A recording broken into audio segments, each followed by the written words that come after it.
Hello, this is FYI with Rowena, and I'm Rowena. This show is about everyday people who will empower, inspire, and entertain you. On today's show, we have Joe D'Amico and Alex Merrick, and the musical talents of Lydia and Ansel.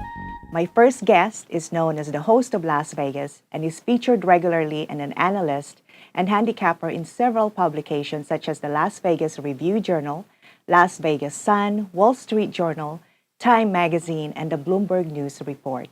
He owns and operates All American Sports in Las Vegas, Nevada, and a great humanitarian.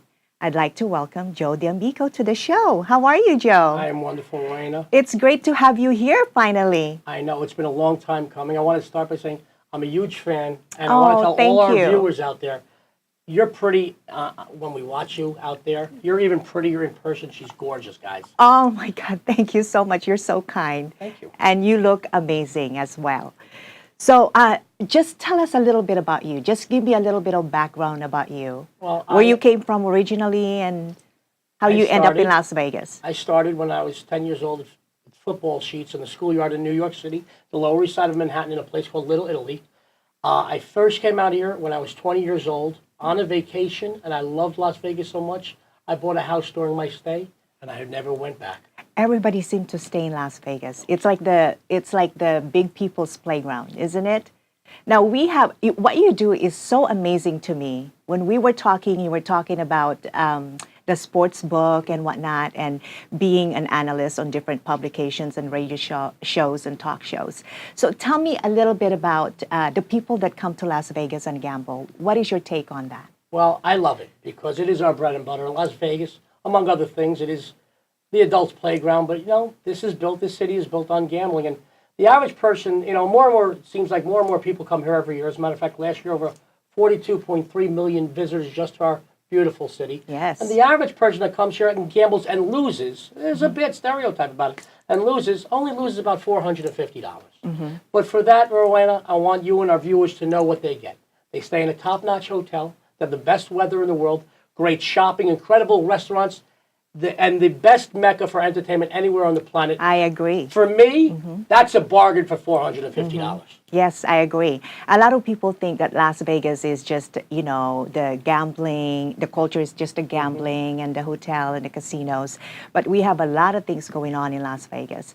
Now, there's a lot of talk about legalizing gambling in our state. What do you think about that? Well, being that I am gambling and that I'm known as the biggest gambler in the world, I love the fact that they're looking to legalize sports gambling across the country. Rowena, about $2.5 billion is bet annually, legally, on sports betting. But there's over $400 billion estimated bet illegally. Mm-hmm. So once state by state starts legalizing within the state, they can tax that money, and that money on taxes can go back into the state. So I'm all for it. America should be all for it. And I think it's just a matter of time before state by state, we're going to get legalized gambling in other states besides Nevada. Mm-hmm. It's great. It's a great business for our state. Yeah, it's going to bring a lot more people from all over the country and all over the world. Mm-hmm.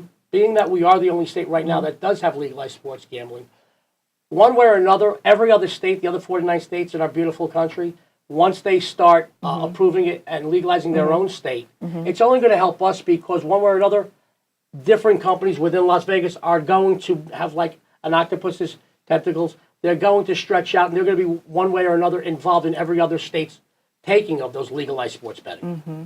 Now, we have the NHL now in Las Vegas. Do you think the NFL will follow? What do you think about that? I think that's a great news. We now really have a sports. It's the hottest topic right now going on today. And yes, you're right. The 31st NHL team is going to start playing here in 2017, 2018 at the beautiful T-Mobile Arena. Great, great stadium, if you will. Great arena to do things. And even beyond our surprise, people within sports and within sports gaming, over 14,000 local people put deposits down on season tickets, which is even better than anticipated. And there's a lot of excitement around it. There's a lot of talk about the Raiders moving their team to Las Vegas. Wow. And now, I grew up in the Bay Area, did you really? So I like the 49ers and the Raiders. It's like between the two. Oh, my. But now I have to ask you a question. When you're at a Raider game, do you wear a Niner jersey or a Raider jersey? A Niner jersey. Yeah, oh, do you? Oh, my goodness. Oh, you got me on that one. But the funny thing is, Rowena, is that a few things do have to happen for this. Number one, the league has to approve it, the NFL. Building and location has to be approved. Then they need $500 million from the Raiders, $400 million from developers, $500 million from local Las Vegans via hotel taxes, and about $100 to $200 million for off-ramps, parking, etc. But I think the fact that the NHL is coming here for sure is going to open up the pipelines for the NFL to come here. I think there are better odds than ever that we're going to have an NFL team here in the near future. Well, I mean, you're the expert on this. Tell me about your reality TV show, because you do a reality TV show. Well, right? I've done a few reality TV shows on sports gaming, and we have one coming out. It's more of a sports handicapping show this upcoming season. Little hush-hush right now. We're going to explode out there in about a month and tell everybody about it. But I've done some reality shows that really base around sports gambling and the life behind it.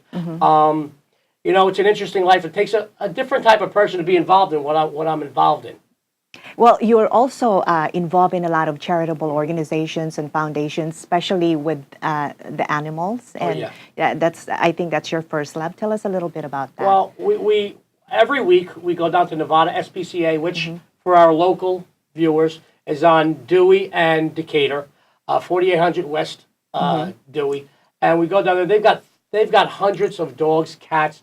What we do is we organize vets and groomers and things of that nature to help these animals that need a home. And then we do a great feature. What we do is we do these little videos of the individual dogs, playing with them and whatnot, put it on social media. It gets it out there, gives the dog a personality. So when people are on social media, they see this dog, they get a little bit of a connection with him or her. Go down to Dewey and Nevada SPCA, play with the dog, bring home a forever fur baby. And I want you to know, I myself, I don't just practice. I don't just do it. I don't just preach it. I practice what I preach. I brought home 2 dogs myself. I now 4 in my house. My house itself looks like a kennel. But I got to tell you, once you go down there, and I want all our viewers to go down there, these are great doggies and cats. But I work a lot with the doggies, and I got to tell you, they would make a wonderful addition to any loving home. Yes, and they're like your best friends. Oh, and you know what, Joe? I am so honored that you're here. I'm grateful to have met you finally. And you do so many things in town. I'm grateful for what you do in our community. And thank you for coming here. Thank you so much. It was an honor to be here. I had a blast. Thank you.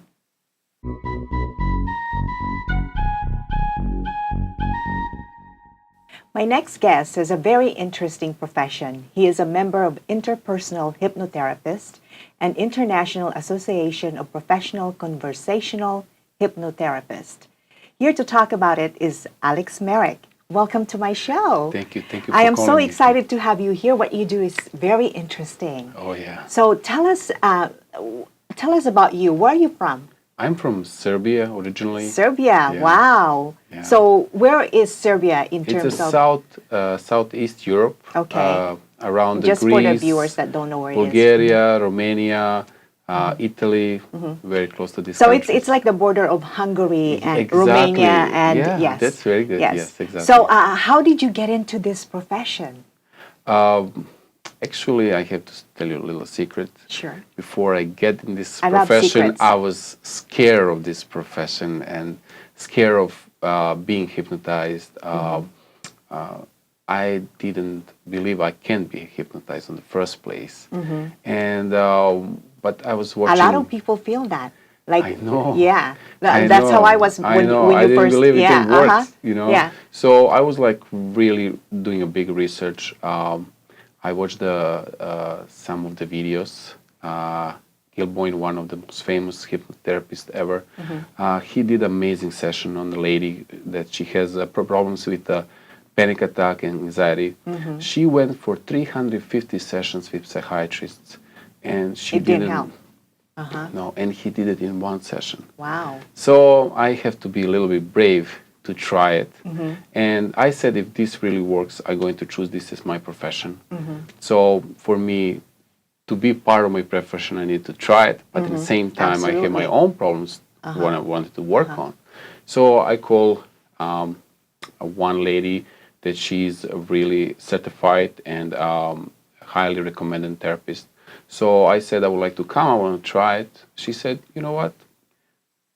I know you want to try it, but this doesn't work like that. You have to come with a problem. I was like, okay, so my problem is my stomach. Yeah. She said, what is your problem with your stomach? I said, my stomach is overtaking my mood. She said, okay, we have a case. So I went there, but still I was anxious, scared.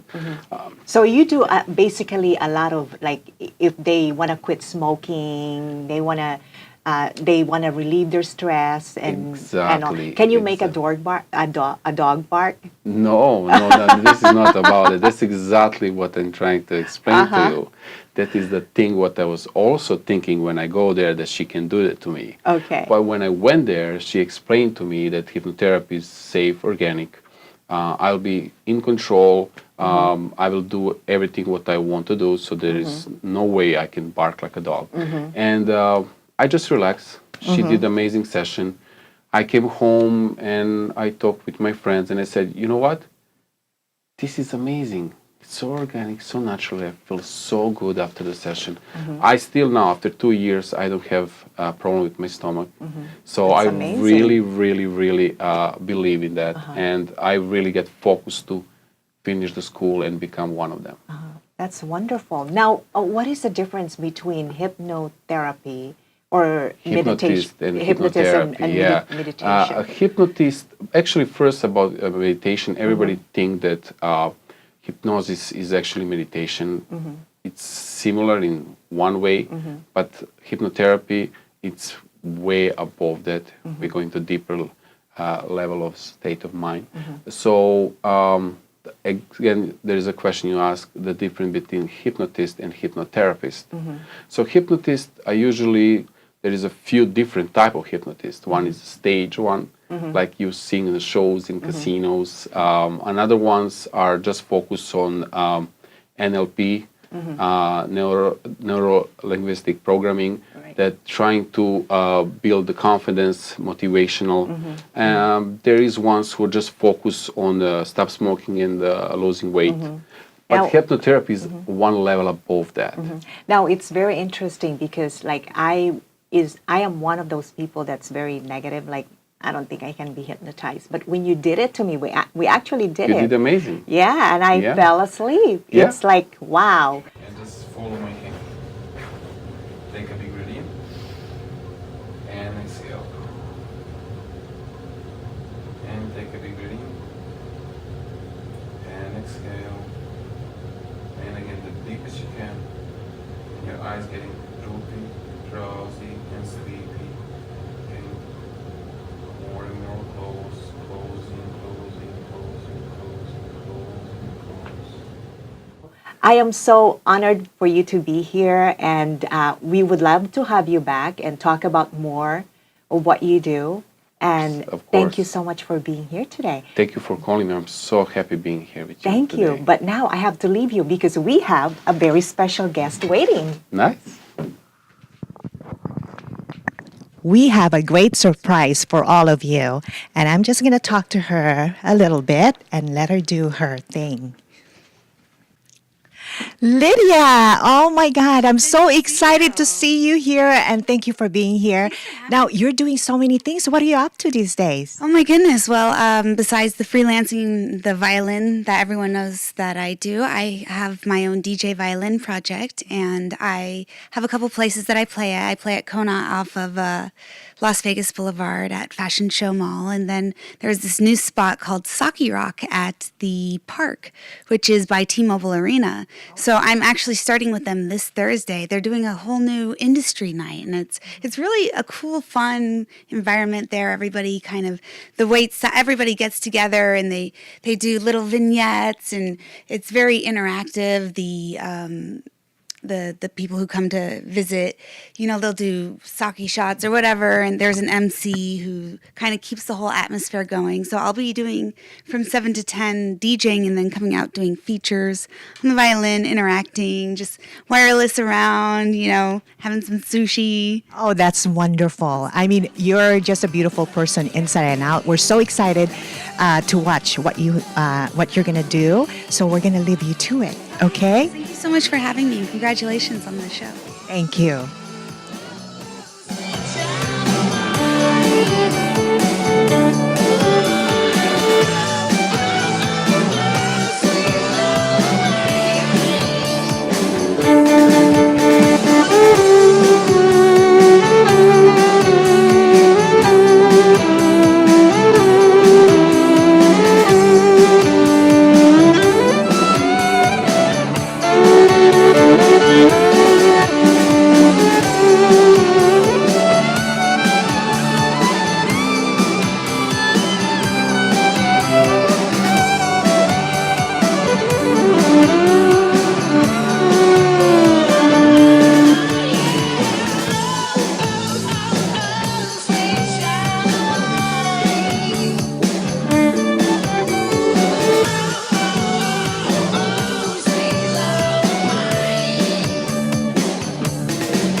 My next guest is a very busy man. He does so much for our veteran and the community.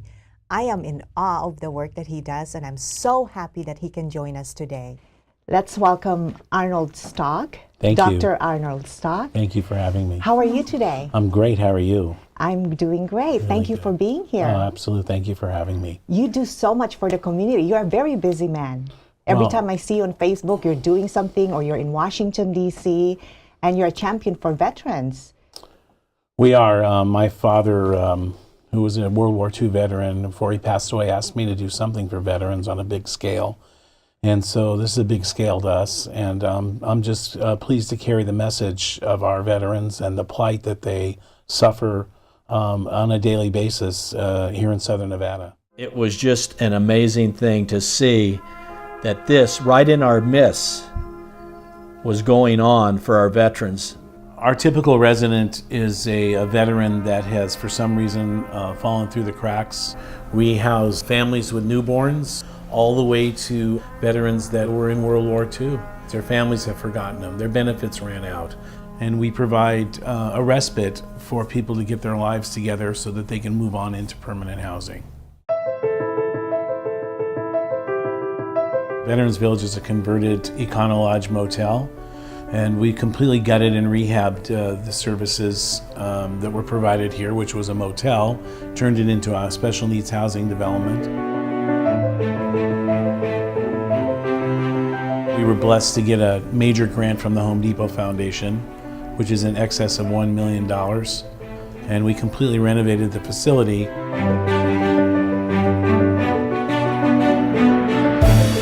Home Depot and Yahoo put in a computer lab. We have a job bank here.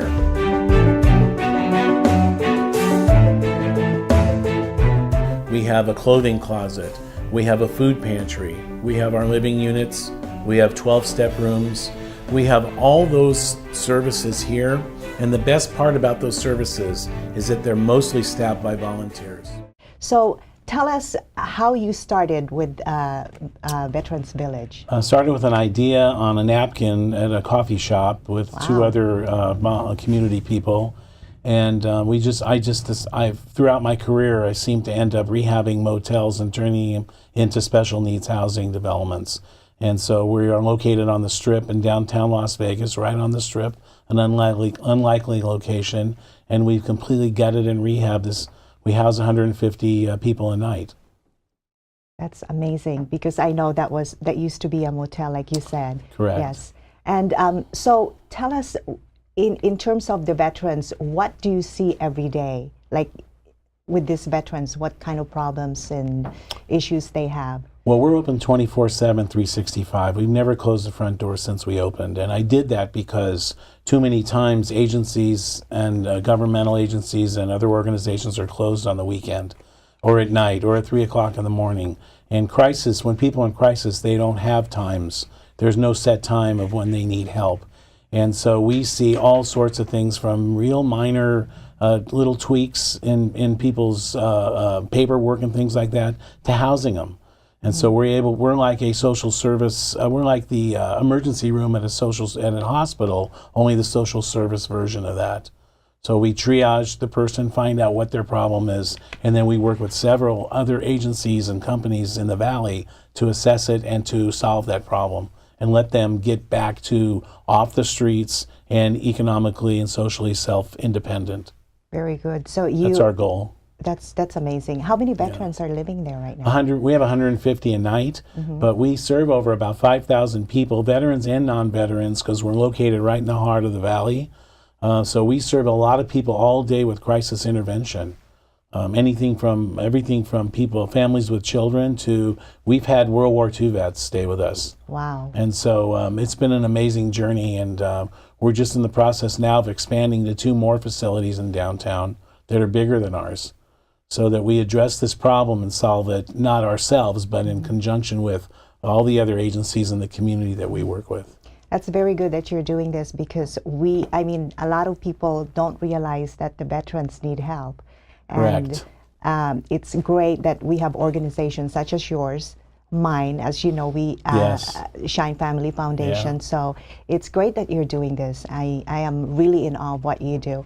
So you are a PhD Yes. and in architecture and I Urban think it's design. urban design. Yes. How did you go from there to this? Well, when I went to architectural school, I was a VISTA volunteer, which is now AmeriCorps, and I always worked with community organizations, helping nonprofits build buildings and facilities. So our mission is real simple in help a nonprofit organize, find out what facility they need or what type of service they need, and join the services with the organization, raise money, build a facility, and move on to the next. And so this is my 41st year doing this. Well, It's a long time, but I have a renewed interest and energy every morning when I get up. So you're an amazing man. oh, thank you so Thank much. you for doing I appreciate you saying that. Thank you for what you do with the veterans, and I can't say enough about what you do. So how do people get in touch with you? And we run on volunteers, so there's no way any one person can do this thing. So people can get us at our website at www.vvlv.org or call me direct on my cell phone because I do answer it all the time, 702-624-5792. If anybody has a veteran, if somebody says they need help, please send them to us. That's our mission. And so, and it's not me alone. Like I said, there's thousands of people that have helped us in this valley since we started, whether they're bringing a case of water in or they can swing a hammer, no matter what it is, or they can help. We have several doctors that see our residents at no charge. And so it's a real ultra grassroots effort. Amazing. And I appreciate the opportunity to spread our message. Thank you so much for being here. So, ladies and gentlemen, viewers at home, if you know of a veteran that's in need, please give them a call and let them know, and they can help out. Thank you so much for being Thank you here. very much. I appreciate it. It gave me a place to stay without becoming homeless myself. So I was homeless. I walked in. I've been in 13 months. I think they have a great platform so that they can go into now not just housing veterans, but giving them the resources that they need to be, successful and to integrate within the community. So hopefully you get apprenticeship programs going or go to college. This time next year, I'll see myself back in a home and able to actually assist more veterans who need assistance. The Veterans Village model is a private sector and a public sector grassroots effort. I didn't want to have these endless delays for our veterans. When a veteran comes into our lobby, we house them or we find housing for them. So we've circumvented the bureaucratic morass that exists. We cut through a lot of the red tape and do basic services. We get it right out to the streets. When someone invests $1 into Veterans Village, it goes right to services. It doesn't go down the hall for expensive overhead or meals or anything else. To me, it's like a benchmark. It's a model of what we need throughout the country. But it can't continue on unless it receives help from the community and support from the community. They helped us and helped our country in times of need. And now it's our turn. Won't you please help us so that we can continue to house our veterans with respect and dignity, so that we can make sure that no veteran ever goes homeless in this country, that we never have to use the word homelessness and veteran in the same sentence? I'd really appreciate it. Thank you.